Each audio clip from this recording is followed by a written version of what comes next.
السلام علیکم ورحمۃ اللہ وبرکاتہ۔ اللہم صلی علی سیدنا محمد وعلی آل سیدنا محمد افضل صلواتک بعدد معلوماتک وبارک وسلم۔ عزیزان گرامی، دعا مانگنے کی فضیلت کا بیان۔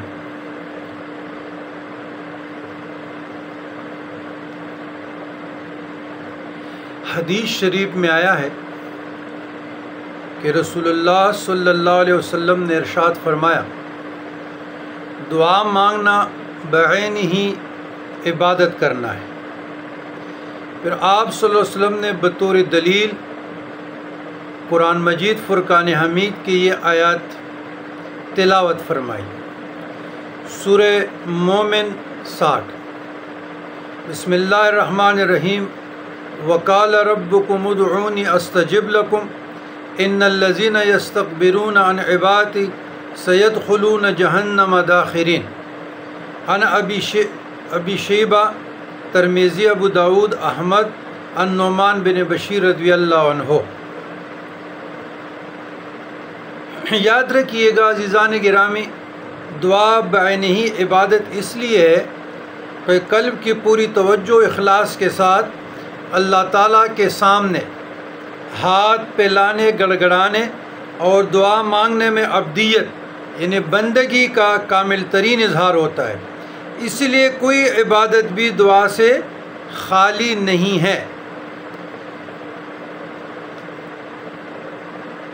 جو آیت میں نے تلاوت فرمائی، وقال ربکم ادعونی استجب لکم، اور تمہارے رب نے فرمایا ہے مجھ سے دعا مانگا کرو، استجب لکم، میں تمہاری دعا قبول کروں گا۔ ان الذین یستکبرون عن عبادتی، بے شک جو لوگ از راہ تکبر میری عبادت سے سرتابی کرتے ہیں، سرکشی کرتے ہیں، سیدخلون جہنم داخرین، وہ ضرور جہنم میں داخل ہوں گے ذلیل اور خوار ہو کر۔ ایک دوسری حدیث میں آیا ہے، رسول اللہ صلی اللہ علیہ وسلم نے ارشاد فرمایا، تم میں سے جس شخص کے لیے دعا کا دروازہ کھول دیا گیا، انہیں دعا مانگنے کی توفیق دے دی گئی، اس کے لیے رحمت کے دروازے کھول دیے گئے۔ اللہ تعالیٰ سے جو دعائیں مانگی جاتی ہے ان میں اللہ کو سب سے زیادہ پسند یہ ہے کہ اس سے دنیا اور آخرت میں عافیت کی دعا مانگی جائے۔ مشکات جلد صفحہ 195۔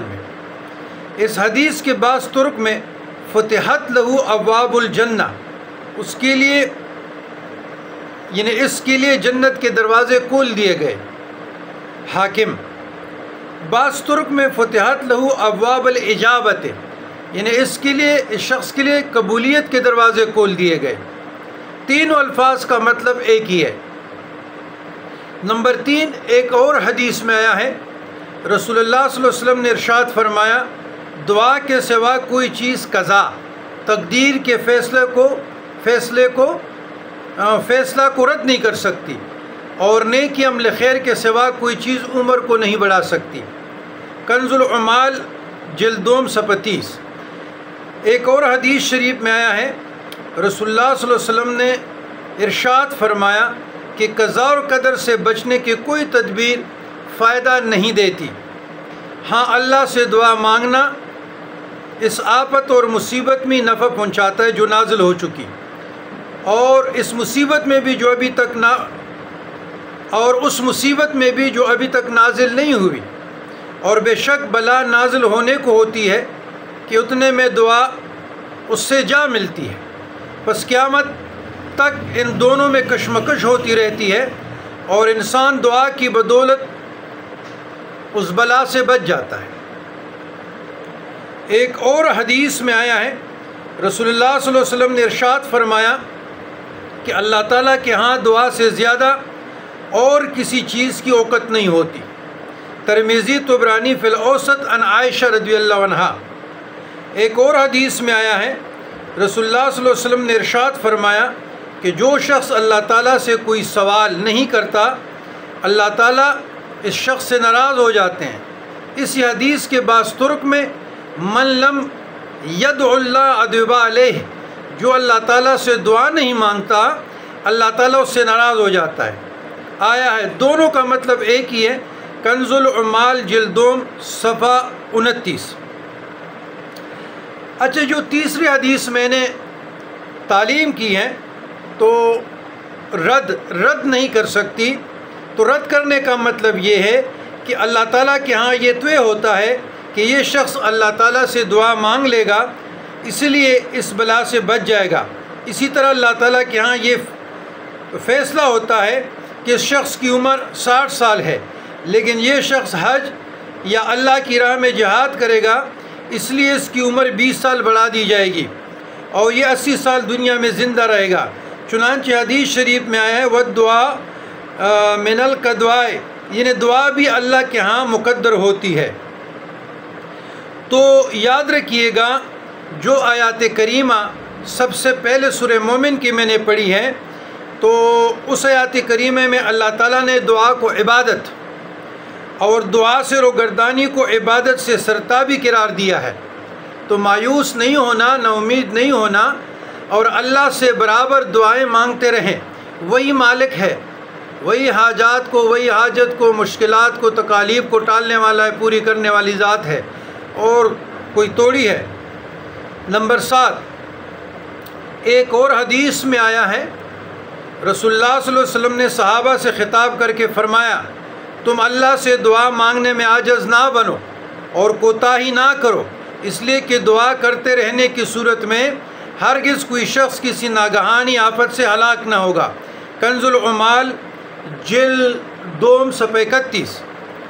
نمبر 8، ایک اور حدیث میں آیا ہے، ان حضرت صلی اللہ علیہ وسلم نے ارشاد فرمایا، جو شخص یہ چاہے کہ اللہ تعالیٰ اس کی دعا، ان حضرت صلی اللہ علیہ وسلم نے ارشاد فرمایا، جو شخص یہ چاہے کہ اللہ تعالیٰ اس کی دعا سختی اور مصیبتوں کے وقت قبول فرمائے، اس کو چاہیے کہ وہ فراخی اور خوشحالی میں بھی کثرت سے دعا مانگا کرے۔ ترمذی عن ابی ہریرہ۔ ایک اور حدیث میں آیا ہے، رسول اللہ صلی اللہ علیہ وسلم نے ارشاد فرمایا، دنیا مومن کا ہتھیار ہے۔ کنز العمال جلد 2 صفحہ 28۔ دین کا ستون ہے اور آسمان زمین کا نور ہے۔ حاکم عن ابی ہریرہ رضی اللہ عنہ۔ ایک اور حدیث میں آیا ہے 10 نمبر حدیث کہ ایک مرتبہ رسول اللہ صلی اللہ علیہ وسلم ایک ایسی قوم کے پاس گزرے جو کسی مصیبت میں گرفتار تھی، تو ان کی حالت دیکھ کر آپ صلی اللہ علیہ وسلم نے فرمایا، کیا یہ لوگ اللہ تعالیٰ سے عافیت کی دعا نہیں مانگا کرتے؟ مسند بزار عن انس رضی اللہ عنہ۔ نمبر 11، ایک اور حدیث شریف میں آیا ہے، رسول اللہ صلی اللہ علیہ وسلم نے ارشاد فرمایا کہ جو بھی مسلمان کسی چیز کے مانگنے کے لیے اللہ تعالیٰ کی جانب اپنا منہ اٹھاتا ہے اور دعا مانگتا ہے، اللہ تعالیٰ اس کو وہ چیز ضرور دیتے ہیں، یا وہی چیز اس کو فی الفور دیتے ہیں، یا اس کے واسطے دنیا یا آخرت میں اس کو ذخیرہ کر دیتے ہیں۔ مسند احمد عن ابی ہریرہ تھا۔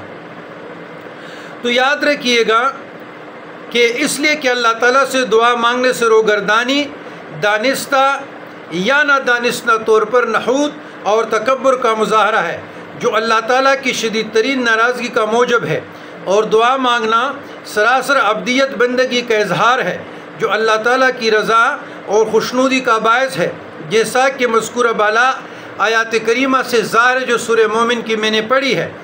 آفت اور مصیبت سے بچنے کی سب سے زیادہ مؤثر تدبیر دعا ہے، اس لیے دعا مومن کا ہتھیار ہے، اس لیے دین کا ستون نماز ہے، اور نماز کی روح خشوع و خضوع ہے جو دعا کا خاصہ ہے، اس لیے دعا دین کا ستون ہے۔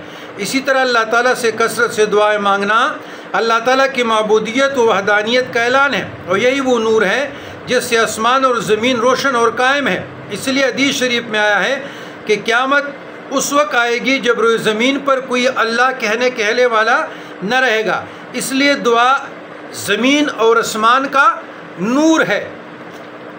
یعنی دعا کے قبول ہونے کی 3 صورتیں ہیں۔ اگر اللہ تعالیٰ کے نزدیک قرین مصلحت ہوتا ہے تو فوراً مراد پوری کر دی جاتی ہے۔ نمبر 2، اگر فوراً مراد پوری کرنا قرین مصلحت نہیں ہوتا تو بتاخیر مناسب وقت پر وہ مراد پورا کر دی جاتی ہے، پوری کر دی جاتی ہے۔ نمبر 3، ورنہ اس کا نعم البدل دنیا یا آخرت میں دے دیا جاتا ہے، لیکن اللہ تعالیٰ سے دعا مانگنے کا اجر تو بہر صورت مل ہی جاتا ہے، اس لیے کوئی بھی دعا رہے گا کسی صورت میں بھی نہیں جاتی۔ تو عزیزان گرامی، یہ ہے دعا مانگنے کی فضیلت۔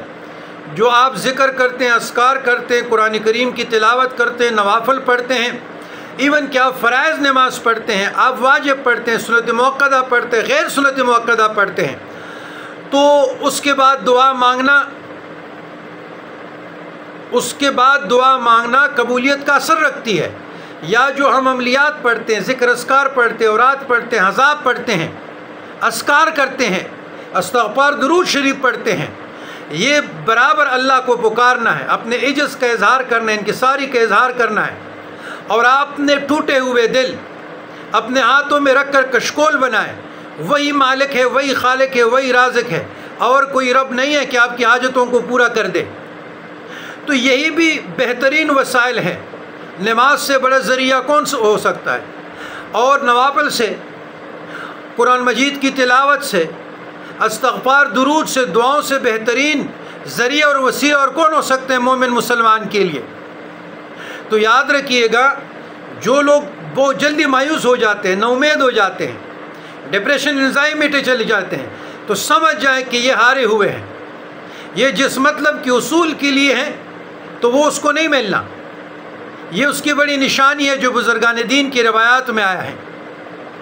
آپ ایک عمل کرتے ہیں، کنٹینیوسلی کرتے ہیں، استقامت سے کرتے ہیں، اطمینان قلب سے کرتے ہیں، برابر ناکنگ کر رہے ہیں کہ ایک مولا میری فریاد سن، یا غیاث المستغیثین اغثنا، یا اکرم الاکرمین، یا ارحم الراحمین، یا ذی الجلال والاکرام، اور برابر وہ سجود واقترب میں رہتا ہے، تو سمجھ جائیں کہ یہ آدمی کامیابی اور فلاحی کے دروازے کے قریب ہے، مقصد مطلب کے قریب ہے۔